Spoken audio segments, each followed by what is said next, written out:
In year 1926, Schrödinger gave a equation to explain the behavior of electron. Schrödinger wave equation.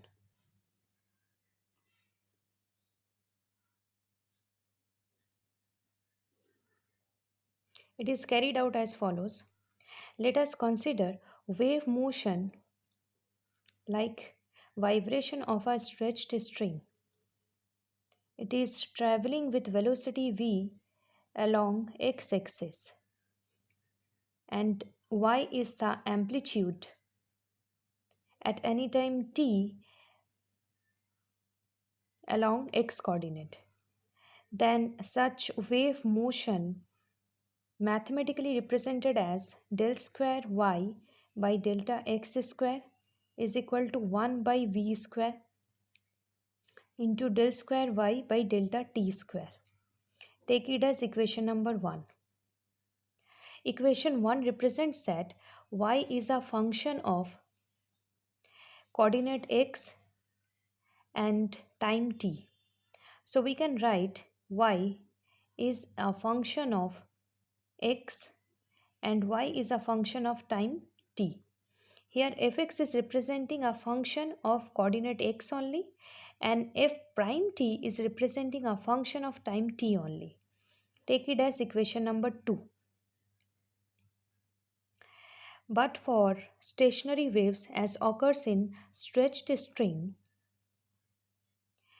the function of time t, f prime t, is given by a sine 2 pi nu t. Take it as equation number 3. Now we will put this value of f prime t from equation 3 into equation 2. So on putting the value of f prime t from equation 3 into 2, we get y is equal to fx a sine 2 pi nu t. Take it as equation 4. On differentiating above equation,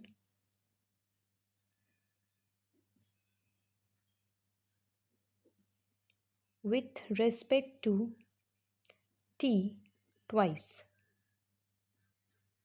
we get del square y by delta t square is equal to fx is a constant quantity here because it is not a function of time t. So we will write as it is a sine 2 pi nu t. Here a is a constant quantity. Sine 2 pi nu t is a quantity which is a function of time t. So it can be differentiated. So the first time on differentiating sine 2 pi nu t with respect to t, we will get cos 2 pi nu into 2 pi nu is a quantity.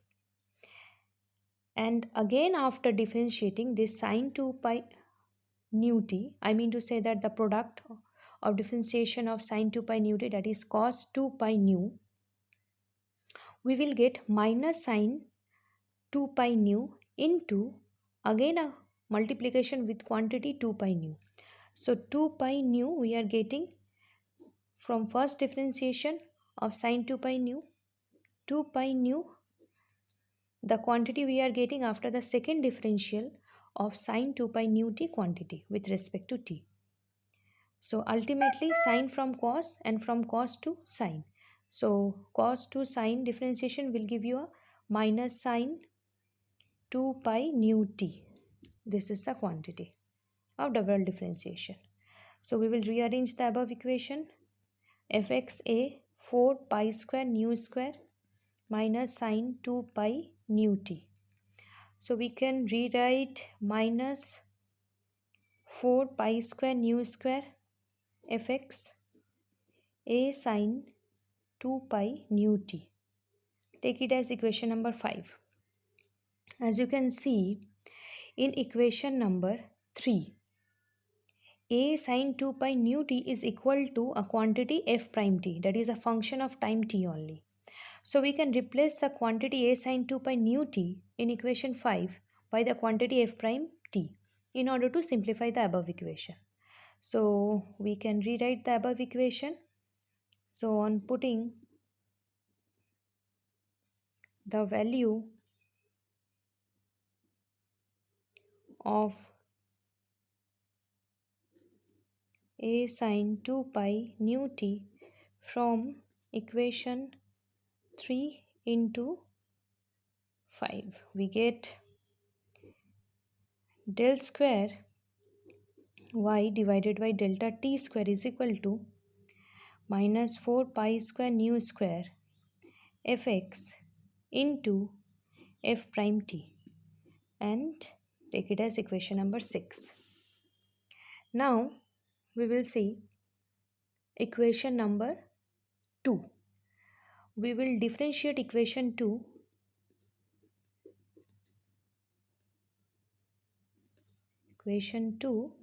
with respect to x twice. So we get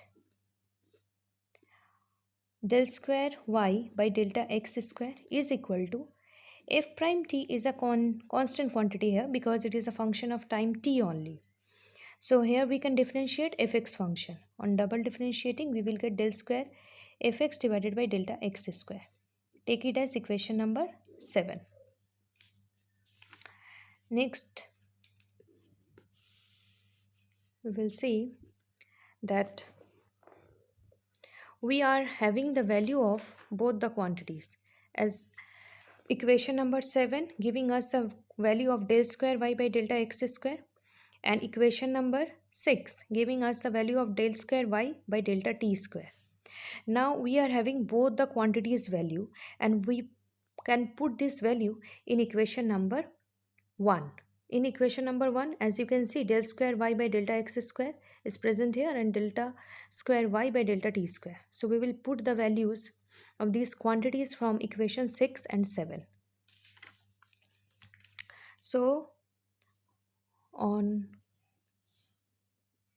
putting the values of del square y by delta x square and del square y by delta t square from equation 6 and 7 into 1, we get. So in place of delta square y by delta x square, we will put f prime t into del square fx divided by delta x square is equal to 1 by v square, it was the equation, into delta square by delta t square. So we will put the value of the quantity delta square y by delta t square, and which is minus 4 pi square nu square into fx into f prime t. So take it as equation number 8. Now there are some identical quantities in left and right hand side. We can cancel it out, f prime t and f prime t. So delta square fx is equal to delta x square is equal to 1 by v square into minus 4 pi square nu square into fx. Or we can rewrite minus 4 pi square nu square divided by v square. Fx is the value of del square fx by delta x square. Take it as equation number 9. Equation number 9 is a time independent equation. As you can see, there is a no function of time t. Okay. Again, we know that velocity is represented in the form of product of frequency and wavelength. So we can write nu lambda instead of velocity of the particle with which we are dealing. So here we can replace the term nu divided by v is equal to 1 by lambda, or we can write nu square divided by v square is equal to 1 by lambda square. Take it as equation number 10. Now we will put the value of nu square by v square from equation 10 in equation 9. So what we will get? We will get del square fx divided by delta x square is equal to minus 4 pi square divided by lambda square into fx. It is equation number 10. It is a very important equation in order to derive the Schrodinger wave equation. And this is the wave motion in terms of amplitude along x-axis, means only in one direction. And this equation can be extended for three directions. In order to do so, the amplitude function fx can be replaced by a new function psi, which is a function of not only coordinate x but function of coordinate y and function of coordinate z. For the sake of simplicity, we represent psi simply as this. We do not represent x, y, z all the time. Okay, so the above equation can be rewritten as del square psi by delta x square plus del square psi by delta y square plus del square psi by delta z square. It is representing the motion or the amplitude function in terms of three coordinates x, y and z is equal to minus 4 pi square by lambda square into fx, equation number 11. This equation, according to the postulate introduced for all material particles. Okay, so I mean to say that it is applicable not only for the electrons, all the nucleus, all the atoms and all the molecules. Okay, all material particles. So this can be done mathematically by considering the de Broglie's wavelength. So we will replace the lambda by the expression of lambda given by de Broglie. So according to de Broglie's wavelength, we know that according to de Broglie wavelength, which is applicable for all material particle, it is represented as lambda is equal to h by mv. Take it as equation number 12. Now we will put the value of lambda from equation 12 into 11. So what we will get, del square psi by delta x square plus del square psi by delta y square plus del square psi by delta z square is equal to minus 4 pi square divided by h square into m square into v square into fx. Take it as equation number 13. Okay, or we can rewrite the above equation like del square psi by delta x square plus del square psi by delta y square plus del square psi by delta z square is equal to minus 4 pi square m square v square divided by h square fx. This is the equation. Okay, again we know that the total energy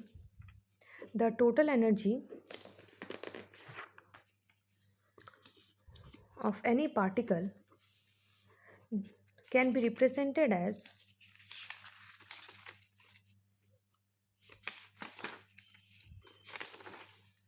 the total energy of the particle can be represented as E. E is the total energy for the particle, and E is equal to kinetic energy plus potential energy. E is equal to half mb square plus V. Potential energy is represented by capital V. Or we can write half mb square is equal to E minus V, isn't it? Or we can write mb square is equal to 2 into E minus V.